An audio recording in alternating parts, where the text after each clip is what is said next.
อันนี้สำหรับទូរស័ព្ទiPhone ណាមានរឿងបែបនេះបន្ទាប់ពីខ្ញុំផ្ញើ link ទៅឲ្យបងប្អូនចុចមកមានពាក្យថា Vanta driver អញ្ចឹងបងប្អូនចុចតាម link ហ្នឹងទៅវាអូតូចូលហើយយើងចុច install ដំឡើងចូលក្នុងទូរស័ព្ទយើងមកនៅសម្រាប់តែទូរស័ព្ទ iPhone ណាហើយ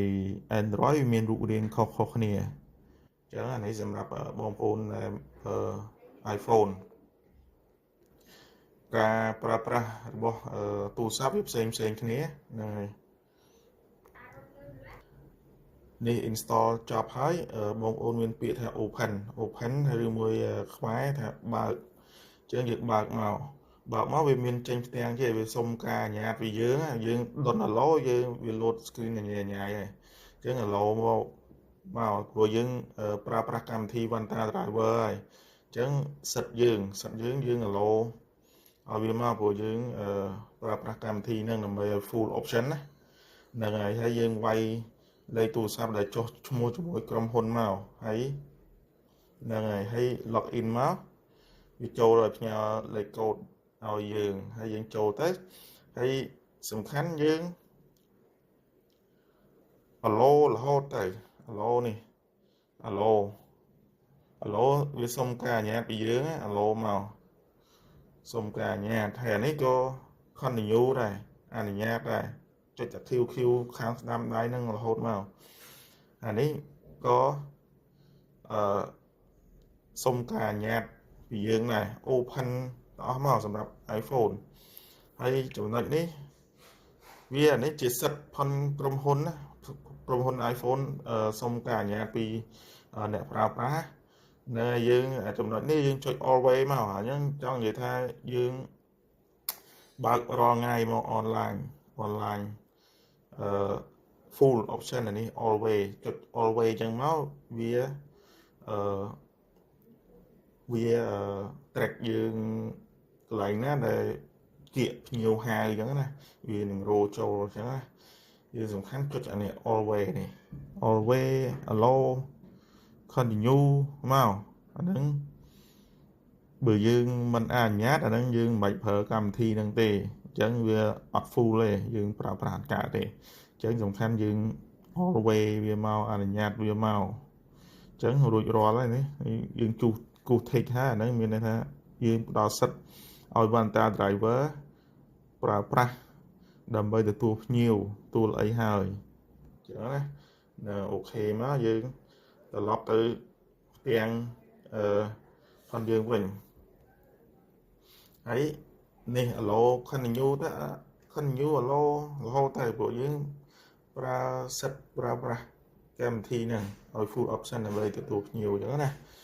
ហ្នឹងហើយបន្ទាប់មកអានេះរូបរាងនេះខ្ញុំខាងក្រុមហ៊ុនវាមានច្រើន platform មានទាំងម៉ូតូមានទាំងកង់3រមាក់ឡានរហូតដល់ Alphard អញ្ចឹងណាវាចេញបែបនេះអញ្ចឹងរួចរាល់ហើយនេះរួចរាល់ហើយអញ្ចឹងយើង track screen ក៏វានៅតែ track យើងចង់និយាយថាតែងតែទទួលការហៅចូលពីយើងនេះចំណុចនេះមានន័យថាគាត់តែចុចអាហ្នឹងមកវា load មកហ្នឹងអូខេអានេះប្រភេទ iPhone វាមានលក្ខណៈខុសពី Android Samsung អីចឹងគាត់ចុចអាហ្នឹងមកវាចេញផ្ទាំងហ្នឹងវាខុសពី Samsung ដែលមានវងមូលផុសហ្នឹងហើយជួនកាលយើងអស់មកនេះមក notification យើងឃើញនេះapp Vanta driver online នេះគឺកំពុង online ហើយអញ្ចឹងទទួលភ្ញៀវបានគ្រប់ពេលវេលាអាហ្នឹងអត់រលត់ទេណាហ្នឹងហើយចាំទទួលភ្ញៀវគ្រប់ពេលវេលារាល់ថ្ងៃឲ្យតែ on វា online វាចេញអញ្ចឹងយើងចាំទទួលភ្ញៀវគ្រប់ពេលវេលាគ្រប់រាល់ថ្ងៃអញ្ចឹងណាហ្នឹងហើយសំខាន់មានអាហ្នឹង load មកអញ្ចឹងនេះ load អានេះលើគេហើយឥឡូវយើងសាកល្បងហៅពីអតិជន update ចឹងដើម្បីទូភ្ញៀវចឹងណាអាហ្នឹងមានន័យថាយើងកំពុងទូភ្ញៀវហើយចឹងយើងសាកល្បងហៅពីភ្ញៀវណាវាលឺសលេងបែបនេះនេះឃើញទេអញ្ចឹងមានន័យថាយើងចុចលើអានេះក៏បានដែរក៏ទៅផ្ទាំងផងយើងដែរប៉ុន្តែដល់ផុតចឹងទៅយើងចាប់អត់តាន់យើងចុចអានេះក៏បានដែរចុចអានេះក៏បានអស់មកយកអានេះក៏បានដែរវាបានដូចគ្នាឥឡូវយើងដឹងថាយើងសម្គាល់អានឹងជា one data driver ហើយយើងចុចអានឹងមកឃើញវាមានពាក្យ50តែបើយើងចុចអត់តាន់លោតចុចទៅវាអត់មានអីអានឹងមានន័យថាគេទទួលមុនបាត់ហើយអញ្ចឹងណាយើងចុច50មកនេះឃើញទេអាសាញចាត់តាំងទៅយើងទៅយកហើយអញ្ចឹងអានេះបងប្អូនប្រើទូរស័ព្ទ iPhone មានន័យថាយើងនេះ call phone ដើម្បី call ទៅណាត់ជាមួយអ្នកជិះនឹងថាទៅយកកន្លែងណាអី confirm ណានិយាយគ្នាឲ្យជាប់មាត់ជាប់ពាក្យសម្ដីមួយគ្នាហើយសិនទៅអានេះបងប្អូន call អញ្ចឹងវា direct ទៅទូរស័ព្ទផនអតិជនជាអីគេឥឡូវសារ011ហ្នឹងជាខ្សែការដែលយើងចុចជាមួយទូរស័ព្ទជាប់ក្នុងប្រព័ន្ធមួយយើងទៅខ្សែការដែរទៅអញ្ចឹងណាអានឹងស្រីលើបងប្អូននេះតែក៏បានអត់ក៏បានតែបើខ្ញុំយល់ថាល្អគួរតែល្អជាងមកខកយើងអញ្ចឹងណាហ្នឹងហើយតបពីខលហើយយើងអូខេយើងទៅចាប់ភ្ញៀវឥឡូវគឺថាចម្ងាយហ្នឹងគឺថាជាគ្នាទេអញ្ចឹងអាស្រ័យបងប្អូនស្គាល់ហើយឬមួយថាចង់ច្បាស់យើង follow pick up មកអានេះគេហៅថាតាមទៅយកបងប្អូនប្រើ iPhone ស្រួលចុចតានេះមកនេះ start នេះអញ្ចឹងវាអូតូម៉ាទិកចាប់ទៅយកមកអានេះ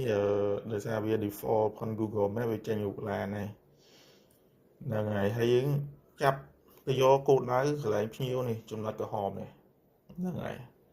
ឥឡូវថាយកហើយយើងទៅត្រឡប់ទៅ screen ដើមយើងវិញ one data driver ហ្នឹងអានេះដោយសារយើងនៅមួយកន្លែងវារត់ទៅទេតែបើយើងមានមធ្យោបាយយានជំនិះផ្ទាល់ខ្លួនយើងទៅដល់ហើយយើងចុចអានេះមកថាយើងទៅដល់ហើយអញ្ចឹងយើងត្រឡប់ទៅ screen ហ្នឹងវិញ screen ដើមវិញថាយើងបាន pick up ហើយអានេះរូបដោយសារយើងនៅមួយកន្លែងអញ្ចឹងតបមកយើង follow up follow ព្រោះអតិថិជនគាត់គោលដៅឲ្យតម្លាក់គាត់នៅកន្លែងណាអញ្ចឹងណាយើងជួនកាលយើងសួរមួយសារទៀតក៏បានអត់ក៏បានតែយើងដឹងថាគោលដៅភ្ញៀវបានដាក់ហើយយើងចុចអានេះមកហ្នឹងអញ្ចឹងវាដៅទីតាំងថ្មីមួយទៀតដើម្បីតម្លាក់ភ្ញៀវហើយយើងចុច start មកគឺកង់3យើងឡានយើងម៉ូតូយើងអីហ្នឹងវា track តាមគំនុកខៀវនេះហ្នឹងស្រួលណាស់កន្លែងស្ទះអីបជាយើងបានច្រើនណាស់អានេះស្ទះអីហ្នឹងបជាយើងបានច្រើនណាស់ហើយយើងទៅដល់គោលដៅរួចហើយយើង exit មកវាចប់ហើយយើងត្រឡប់ទៅនេះចុចពណ៌ខៀវនេះឬមកអស់ចេះបានហើយរកពាក្យនេះសម្រាប់ទូរស័ព្ទ iPhone ឬមួយចុចចេះបានដែរវាចេញដូចគ្នានេះផ្ទាំងផុន driver ផុនយើងតែវានៅក្នុងពងជាប់រវល់នៅក្នុងផ្ទាំងអញ្ចឹងយើងចុចអានេះក៏បានដែរហើយយើងប្រាប់ថា complete បញ្ចប់ដំណើរអញ្ចឹងវាចេញទឹកលុយយើងយកពីភ្ញៀវអញ្ចឹងយើងចុចដានមកវាចប់ហើយអញ្ចឹងយើងចាប់ដើមទទួលភ្ញៀវថ្មីទៀតដែរអាហ្នឹងអញ្ចឹង